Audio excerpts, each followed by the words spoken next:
आपको ये भी बता दें कि वक्फ बिल लाने का सरकार का उद्देश्य क्या है।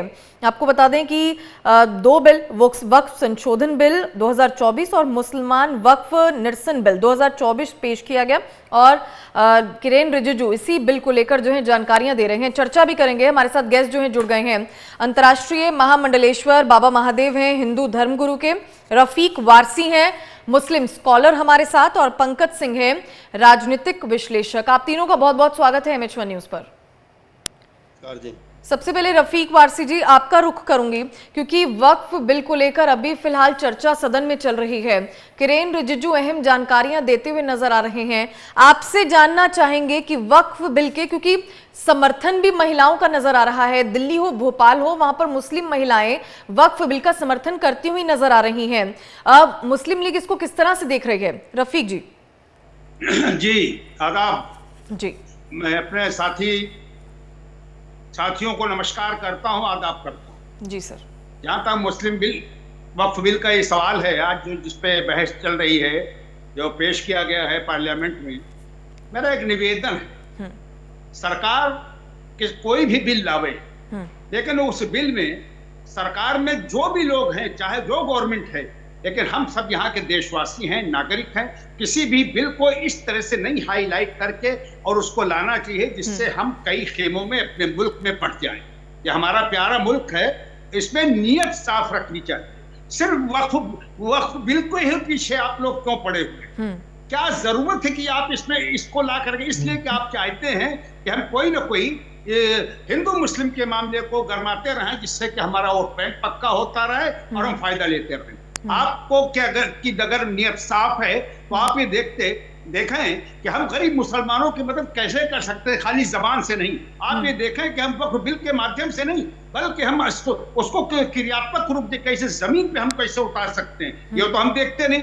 हम ये देख रहे हैं कि चाहे हमारे खाने पीने का मामला हो, चाहे ट्रेन पर चलने का मामला हो, चाहे हमें घूमने फिरने का मामला हो, चाहे मस्जिद नमाज पढ़ने का मामला हो, चाहे हमारे मदारिस का मामला हो, जो भी है, हर जगह इस तरह से हमारी माननीय सरकारें करती हैं, तो उसको इतना हाईलाइट करती हैं, जबकि यहाँ का हिंदू मुस्लिम एक होकर के रहता है। यहाँ का प्रबुद्ध वर्ग जो है हम लोग इज्जत करते हैं। ये 85% है, 84% नहीं, ये हमारे बड़े भाई हैं, हम इनके छोटे भाई हैं। कौन सा देश ऐसा है जहाँ अपने नागरिकों के साथ इस तरह से सौतेला व्यवहार करेगा?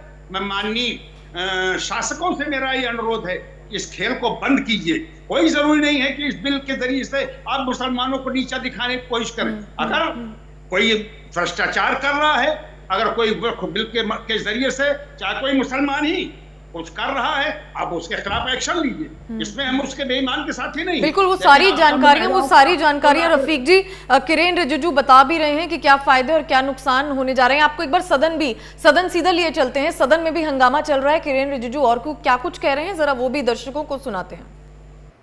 अनुरोध है कि जैसे कि माननीय सदस्य कहेंगे कि मैंने मिसलीड किया, तो कौन सा पॉइंट मिसलीड किया वो बता दे, ऐसे आप आरोप ना लगाए। मेरा यही कहना है, आप तर्क बताइए कहाँ मिसलीड हुआ पॉइंट। अध्यक्ष महोदय, जो इन्होंने 2013 यूपीए गवर्नमेंट के संदर्भ में कहा, पूरा का पूरा मिसलीडिंग है, झूठ है, और हम डिमांड करते हैं कि वो ऑथेंटिकेट करें।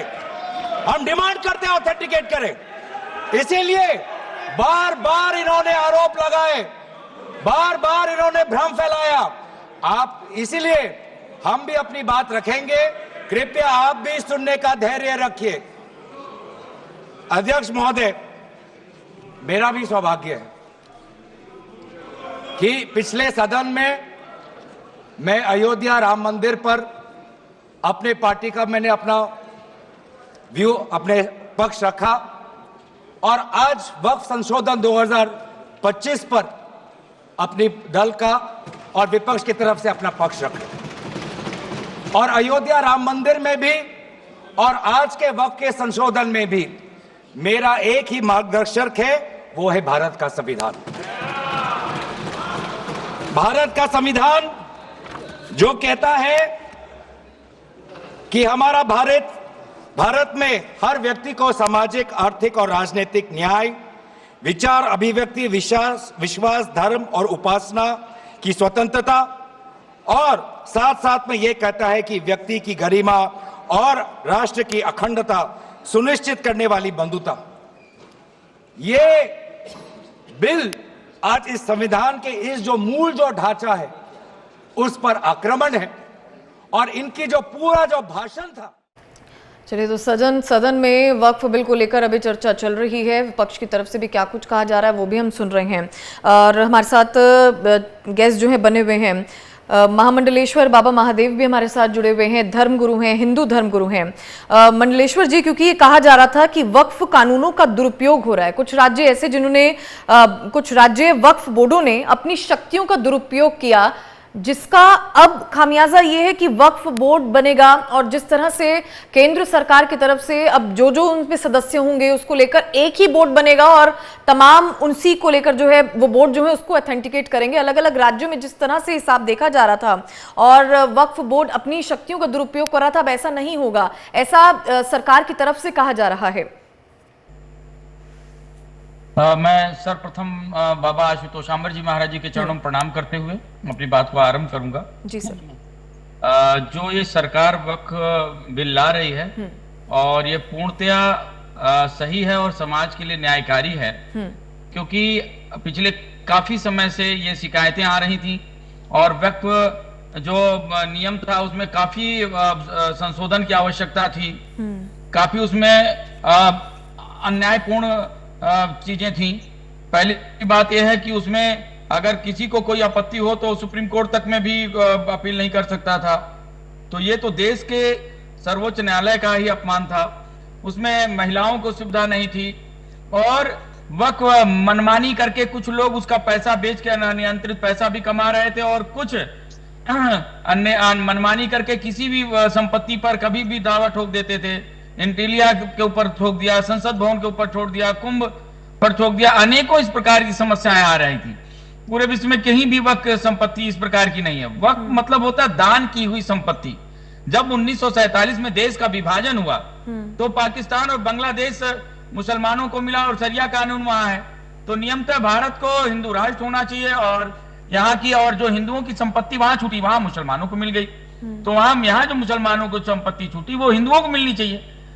लेकिन ये अन्यायपूर्वक नेहरू के द्वारा, गांधी के द्वारा ये कृत्य हुआ, हिंदुओं के साथ पक्षपात हुआ और इसका अब भारतीय जनता पार्टी, हमारे यशस्वी प्रधानमंत्री नरेंद्र मोदी जी और पूरी पार्टी और पूरे कार्यकर्ता जन और सभी सांसद मिलकर इसमें जो खामियां थी, जो गलतियां थी, जो कुरीतियां थी, उनको दूर कर रहे हैं और इसको सही कर रहे हैं। इसका मैं स्वागत करता हूं। और अभी मौलाना जी कह रहे थे कि इसमें हिंदू मुस्लिम किया जाता है, कोई हिंदू मुस्लिम किया नहीं जाता है। इसको तो और सही किया जा रहा है कि उसमें भेदभाव ना पड़े। रोज कितने किसानों की खेतियां ले रहा था, कितने किसान रोज कितने केस चल रहे हैं, कई हजारों हजार केस उसमें चल रहे हैं इस समय वक्त में, और सारे देश को हड़पने की कोशिश है और उसके पैसे की संपत्ति की आज तक किसी को पता नहीं कि कब कितनी संपत्ति बेची गई, कितना पैसा है, उसका क्या ब्यौरा है, किसी के पास कोई लेखा जोखा नहीं था। और जब तिरुपति बालाजी और जैसे बड़े बड़े मंदिरों के भी कमेटी में मुस्लिम और गैर हिंदू लोग हो सकते हैं, तो वक्त में भी होना चाहिए। और इसलिए सरकार एक जो प्रावधान महिलाओं की सुरक्षा हेतु, वृद्धों की सुरक्षा हेतु, निराश्रितों की सुरक्षा हेतु, मुस्लिम लोगों की भी बहुत सुरक्षा है। कई मुस्लिम ऐसे लोग परेशान हैं कि हमें वक्फ बोर्ड से कोई फायदा ही नहीं था, कभी वक्फ बोर्ड ने कभी कोई सुविधा प्रदान नहीं की। ठीक है, यानी कि बाबा महादेव जी आप इसके समर्थन में हैं, रफीक जी आप समर्थन में हैं, क्योंकि आपकी तरफ से कहा गया कि हर एक चीज का एक तरीका होता है, अगर तरीके से कोई चीज लाई जाए तो वो ठीक है, लेकिन जो बाबा महादेव जी ने कहा है क्या आप उसके समर्थन में हैं? नहीं, मैं समर्थन में नहीं हूँ जी, मैं वक्फ बिल के समर्थन नहीं हूँ। बाबा जी को मैं बड़े आदाब के साथ नमस्कार करता हूँ और दूसरे भाई जो बैठे हैं उनको भी आदाब और नमस्कार करता हूँ। हमारा गंगा जमुनी तहजीब का ये मुल्क, हमें ये क्यों समझा जाता है कि हम 2 नंबर के शहरी?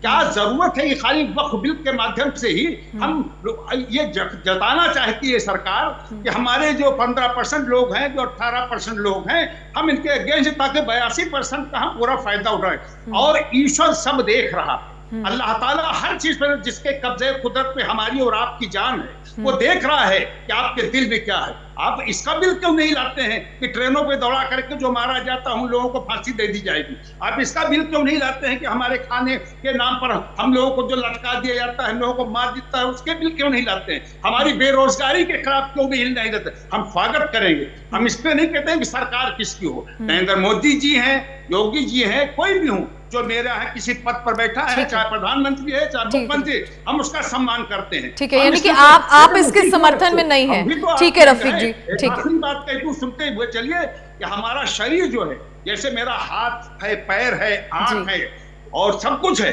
अगर हमारा कहीं कोई फ्रैक्चर हो जाता है, आंख में दर्द है, तो हम उसका इलाज करते हैं। ठीक है रफीक जी, यानी कि आपका कहना है कि ये बिल नहीं लाना, ये बिल नहीं आना चाहिए। ठीक है, पंकज जी भी हमारे साथ जुड़े हुए हैं, राजनीतिक विश्लेषक है। पंकज जी, आपने दोनों पक्ष सुने हैं। मुस्लिम स्कॉलर का कहना है कि वो इस बिल के समर्थन में नहीं है, बाबा महादेव जी का भी आपने सुना, उनका कहना है कि वो इस बिल का समर्थन करते हैं। इसको किस तरह से राजनीतिक नजरिए से भी आप देख रहे हैं पंकज जी? पहले तो देखिए कि हमारे मौलाना साहब को जानकारी होना चाहिए कि ये वक्फ बोर्ड बिल है क्या। ये 1955 में बना था। अभी जो सरकार है उसमें संशोधन कर रही है, ठीक है ना, तो संशोधन कर रही है और सभी समुदाय को इस बिल से किसी भी जाति धर्म का कोई नुकसान नहीं है। जैसे किरण रिजिजू जी संसद भवन में बोल रहे हैं तो बात समझने वाली है। अभी क्या होता है, उस बिल से कुछ लोगों को बेनिफिट मिल रहा था, कुछ मुसलमान भाइयों को बेनिफिट मिल रहा था, बाकियों को नहीं मिल पा रहा था, जिसका संशोधन सरकार कर रही है। ये लोग इस चीज को नहीं समझ पा रहे हैं। पहले इनको पूरी तरह से मालूम ही नहीं है ये मोदी सरकार कहाँ बिल लेके आ रही है। ये आप देखेंगे आजादी के बाद का बना हुआ बिल है और उसमें क्या क्या नियम है इनको अच्छे से मालूम होगा। जैसे जिनका बिल होता है उनको अच्छे से मालूम है, इनको जानकारी तो है नहीं, आधा जानकारी है और ये करें कि मैं इसके विरोध में हूँ। अरे पहले आप इसके तथ्य को समझिए, इसकी जानकारी को समझिए। पूरी जानकारी आपके पास जब आएगी कि सरकार क्या संशोधन कर रही है, इससे किसका फायदा होगा, किसका नुकसान होगा, जब तक आपको समझ में नहीं आएगा तब तक अब विरोध और ना विरोध करने का कोई सवाल ही नहीं उठता। अभी तो संसद भवन में बिल को रखा गया है, प्रस्ताव को पास करा गया है, जिसका जानकारी डिटेल से दिया जा रहा है। इससे क्या फायदे हैं, सिर्फ इसके फायदे ही फायदे हैं, इसका कोई कहीं से भी किसी भी प्रकार का नुकसान नहीं है। आप देखिएगा लगभग ये लोग जातिवाद की बात करते हैं, परसेंटेज की बात करते हैं, मैं उनके ऊपर नहीं जा रहा हूँ। देखिए हिंदुस्तान है, हम सब एक हैं, अगर हम एकता की बात करते हैं, लेकिन ये बिल की जो बात जो चर्चा हो रही है, ये बिल आज का नहीं है। सरकार सिर्फ उसमें सुधार कर रही है, संशोधन कर रही है। सरकार कोई नया बिल लेके नहीं आई है जिससे किसी मुस्लिम समुदाय भाइयों का नुकसान हो रहा है। ये बात समझने वाली है।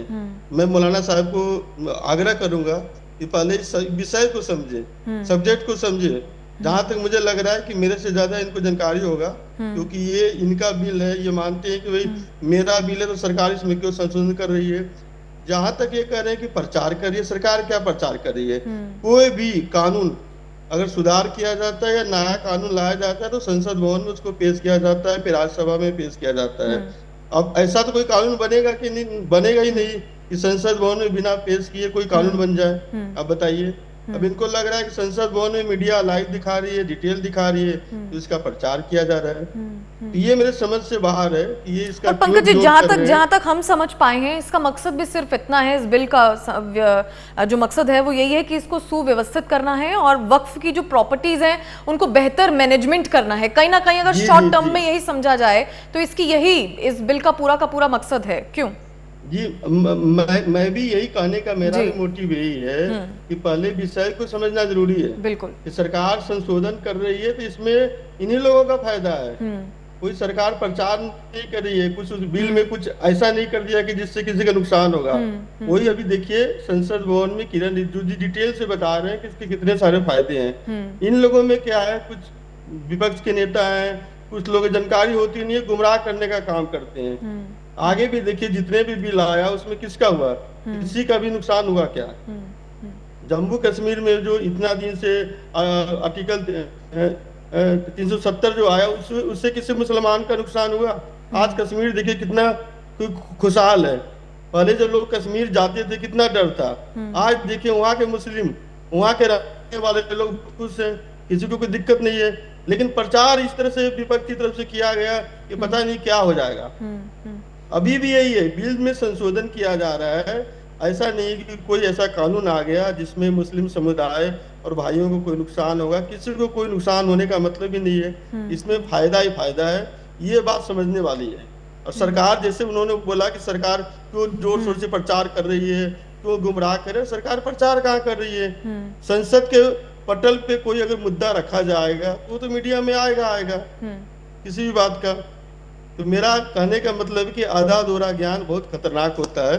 अभी मौलाना जी को आधा अधूरा ज्ञान है, जिसके बिहाफ पे विरोध कर रहे हैं। जब इनको पूरी जानकारी मिलेगी। ठीक है पंकज जी, तो एक तरफ सदन में भी तारीफ करेंगे, आप ही के चैनल पे आके खुद से तारीफ करेंगे कि मोदी सरकार जी ने बहुत अच्छा काम किया है। ठीक है, तो एक तरफ सदन में इसको लेकर हंगामा चल रहा है। अभी फिलहाल किरेन रिजिजू बिल पेश भी कर रहे हैं, तमाम फायदे भी गिनवा रहे हैं और दूसरी तरफ हम इस चर्चा को भी आगे बढ़ाएंगे। तो फिलहाल बिल जो है वो सदन में पेश किया जा रहा है और क्या फायदे क्या नुकसान इस बिल के रहने वाले हैं वो किरेन रिजिजू बता रहे हैं और दूसरी तरफ हम इस बिल को लेकर भी चर्चा कर रहे हैं। सो वक्फ बिल को लेकर सदन में चर्चा चल रही है, किरेन रिजिजू बिल पेश कर रहे हैं और तमाम फायदे और नुकसान भी गिनवा रहे हैं। और हमारे साथ गेस्ट भी बने हुए हैं, रफीक वारसी मुस्लिम स्कॉलर हमारे साथ हैं, पंकज सिंह राजनीतिक विश्लेषक हैं, अंतर्राष्ट्रीय महामंडलेश्वर बाबा महादेव हमारे साथ हैं जो कि हिंदू धर्म गुरु हैं, हमारे साथ बने हुए हैं। तो फिलहाल लोकसभा में बिल पेश किया जा रहा है और सीधा गेस्ट का रुख करेंगे रफीक जी, क्योंकि जिस तरह से पंकज जी ने भी कहा कि एक बार अगर हम बिल को समझेंगे कि बिल में क्या क्या फायदे हैं, बिल का असली मकसद क्या है, क्योंकि जिस तरह से दूसरे राज्यों में भी वक्फ बोर्ड का दुरुपयोग होता रहा और अब किरेन रिजिजू ने भी यही गिनाया कि जो मिसमैनेजमेंट होता आ रहा था वक्फ की संपत्तियों को लेकर, जो बदलाव अब होने जा रहे हैं, कहीं ना कहीं उससे बड़ा फायदा मुस्लिम लीग का ही होगा और बाकी धर्मों का भी होगा। रफीक जी नमस्कार, आदाब। फिर से मैं अपने सम्मानित साथियों को सलाम कर रहा हूं। जी सर। पंकज जी ने एक बात बहुत अच्छी कही कि हमारे देश में हम सभी एक हैं, एकता की बात है। मैं आपसे बड़े निवेदन करना चाहता हूं अदब के साथ। आप ये बताइए कि इस बिल को आम सतह पर आम मुसलमानों में, मतलब वक्फ बिल का मतलब दान दी हुई संपत्ति, वक्फ का मतलब है दान दी हुई संपत्ति, जैसा बाबा जी ने भी बताया और सभी जानते हैं, हमारे पुरखों के द्वारा ही दी गई है। अगर उसको कोई मिसयूज कर रहा है तो कतई हम उसके साथ नहीं हैं, कतई उसके साथ नहीं है। लेकिन हम लोगों में भी, हमारे गांव के रहने वालों भी 1,144 करोड़ का ये मुल्क है। कितने लोगों में इसका जा करके पर्चा पर कितने की राय इसमें सम्मिलित की गई। हम इसको बिल्कुल कोई पॉलिटिकल नजर से नहीं देख रहे हैं, हम इस नजर से देख रहे हैं कि हमारी सरकार है, चाहे जिसकी सरकार है, हम भी यहाँ के रहने वाले हैं, हमने यहाँ के लिए खून दिया है आजादी के लिए। हम आपको बड़ा भाई मानते हैं तो आप हमको छोटा भाई मानिए। आप हमें कुंभ में जाने से क्यों रोकते हैं? आप हमारी दुकानों के ऊपर बोर्ड क्यों लगवाते हैं? आप हमारे खिलाफ क्यों 24 घंटे बोलते हैं? हम तो आपको बड़ा मानते हैं ना, सिर्फ एक बिल ही लेकर के। और अगर बिल लाना है तो उसमें पारदर्शिता आनी चाहिए। और जो लोग इस बिल के नाम पर खाते हैं, बेईमानी करते हैं, बिल्कुल देखना होगा रफीक जी कि जब तक बिल पूरी तरह से पेश नहीं किया जाता, जब तक किरेन रिजिजू इसके पूरी तरह से फायदे नहीं गिनाते, तब तक ये कहना भी वाजिब नहीं है। रफीक जी चलिए, आप तीनों का बहुत बहुत शुक्रिया, आप तीनों हमारे साथ जुड़े। तो वक्फ बिल पर हंगामा जो है वो सदन में भी हो रहा है और किरेन रिजिजू बिल को पेश भी कर रहे हैं, क्या फायदे क्या नुकसान है वो भी उसके बता रहे हैं।